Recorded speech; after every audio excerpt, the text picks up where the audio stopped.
Hey guys, it's Ian at SS8000 Cars and welcome to DB11. I am astonished at how good looking I think this car is and how purposeful it is. It's going to be really hard for Aston to come up with a model like the DBS was to the DB9 that looks even more aggressive than this. This is the two-tone colour, so we've got grey on the main body and a black roof, but it really looks purposeful. I mean, there's absolutely nothing about this car that I find questionable in terms of the styling. I mean, from the back it looks really purposeful. It's absolutely astonishingly good looking, this car. Now we'll do a full review, and in that I'll chat about the curler Q, the 5.2 twin turbo, still a V12 engine kicking out 600 horsepower, and we'll talk about the aerodynamics. But they've kept the lines of this car absolutely purposeful, and it's really exotic. Look how wide those rear arches are. Absolutely wonderful looking machine. Turbo S, absolutely wonderful looking machine. Tiny little V12 below the curler Q, which is here, which vents air from the wheel arch. So I've heard people say on a number of the reports I've read so far that they don't like the styling of this car, or the styling isn't quite as elegant as the DB9. But I have to be honest with you and say, in my opinion, it far surpasses the DB9, and certainly there's a DB9 round the corner which I had it next to earlier on, and you know, that car looks old and dated now when compared to this. Now I know the colour's probably quite important on this, and you can have different colour schemes. So it's wide at the front until you see just how far the arches at the back actually stick out. Now I suppose if there was an Achilles heel that springs to mind at this minute in time, it is actually the size. Look how far, even at the front, the wheels are on the other side of the parking bay, which I understand you're not really allowed to do these days, or they can ticket you for. I could have got it closer, but bearing in mind the rear is wider than the front, and you look how much room I have left at the rear, you'd have to say that's not bad. I mean, given I don't know the dimensions of the car particularly well. Sounds absolutely wonderful. It's standard in GT form, it starts in GT form, and then you have Sport and Sport Plus. In Sport Plus the engine sounds really epic, and I think, you know, the one thing that categorises this car, as far as I'm concerned, over and above all the technology, the tie-up with Daimler Mercedes-Benz, where a lot of the electronics are passed over, which has to be a good thing because Aston electronics were never the best. I really feel that the thing that strikes you about this car in the very short period I've had with it is the fact that it's a truly modern Aston. You know, there are no excuses necessary for this car. Now, certainly, I think I mentioned earlier, the leather's not quite to the same quality as you get in a Bentley or in a McLaren for that matter.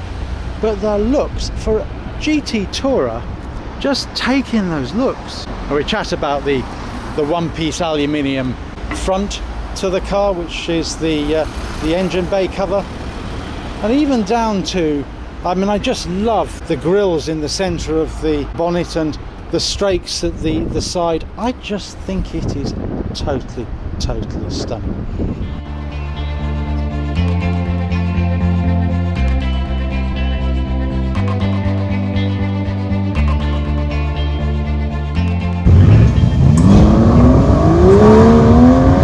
This has seems to have all the extras from the Bang & Olufsen stereo system, which raises the tweeters, as you can see in the dash, hopefully.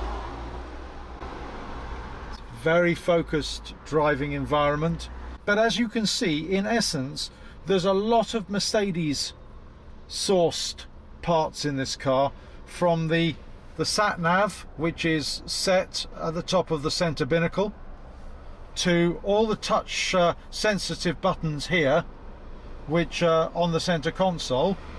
But so far the experience is really exciting. I mean, it's very much a luxurious environment.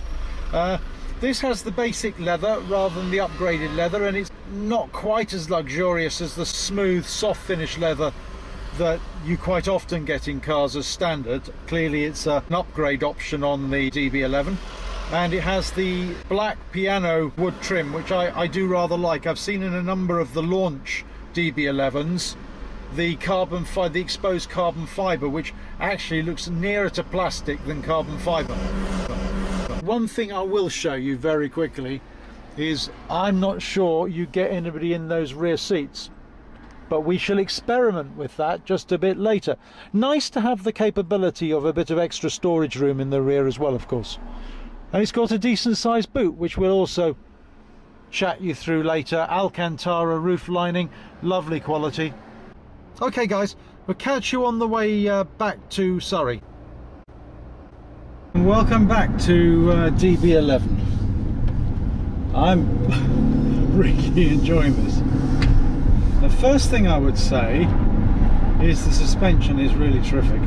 I mean, it's well damped, it rides the bumps and the potholes extremely well, and generally this car is easy to drive.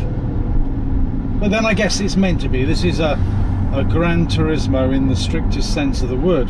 So obviously today I'm not going to get the chance to take it round the country lanes, but tomorrow there will be ample opportunity. Now, I like the dash. It slightly irritates me in a car like this that we have the start stop, but at least it's easy to disengage. And as you probably know, you've got all your parking, reverse, neutral and drive switches across the center dash, which is a little unusual in itself. But the driving position is absolutely bang on, right straight to both the accelerator and the brake pedal. Largely I like the center console. I say that with just a minor reservation in that the quality of the leather is not quite as good as I've experienced on similarly priced cars. Remember, this is a £154,000 car, so clearly it's competing with the Bentley GT, where the quality in the Bentley GT is fantastic, as well as probably the McLaren 570 GT, which we've driven previously, and I'd say the quality of the leather is even better than, well, quite a bit better than this. Now I understand you can get the smooth finish leather, and it's an optional extra, but I will have to check that. I'll have to look at the spec sheet. Now we're just in GT mode. Has really two different types of setting: the suspension settings and what I call in the McLaren the powertrain settings. And as a consequence of that, they're very easy to modulate. I think in town, when you're pottering around, you're probably best just to leave it in GT mode. And one of the things I really did like was when you start the car up, you can start it in soft mode. So if you have neighbours that are near enough to get disturbed at 5 o'clock in the morning, you push the start stop button and you hold it down, and it starts without the valves opening. Whereas if you do a tap on that, it starts with a full blare. Both are nice. The dash itself, well, I mean, first pass, I'd say the biggest problem is you can see the Daimler Mercedes influence in the car, and you have to ask yourself whether or not a Mercedes dash is in keeping with getting on. By the time you spec this car, it'll be 180,000 if you have quite a few options on it. I think you have to ask yourself whether that's in keeping with the car.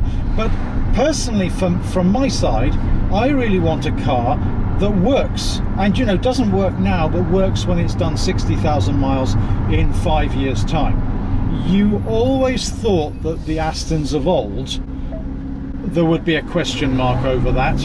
And now I feel, you know, everything has been tried and tested.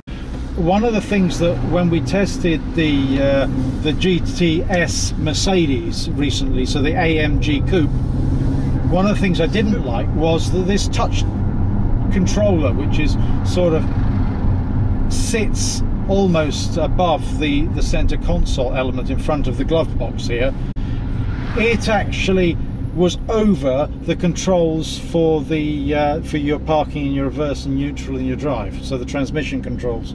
Whereas here it doesn't matter a jot because the transmission controls are up here. That was one of the criticisms I had of the GTS.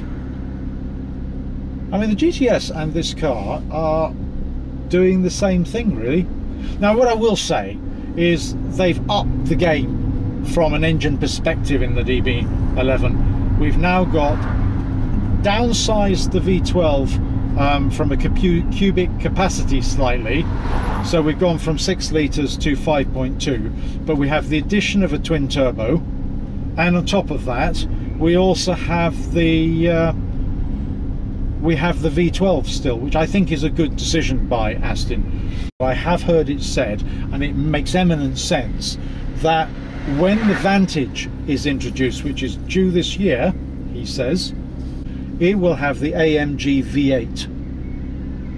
So the 4-litre V8 that Mercedes use in the GTS. So that's going to be interesting, and I personally think, and I'm not alone here, I think they will offer as an option in the DB11 the V8 as well, kicking out about 500 to 550 brake horse.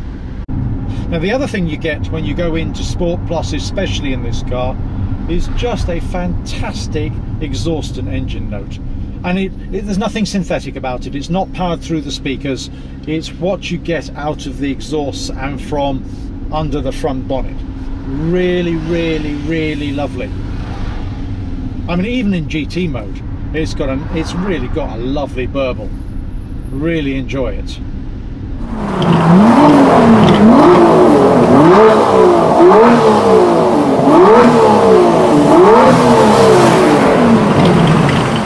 My first impressions with all nice cars tend to be positive, because I tend to choose the cars I really like.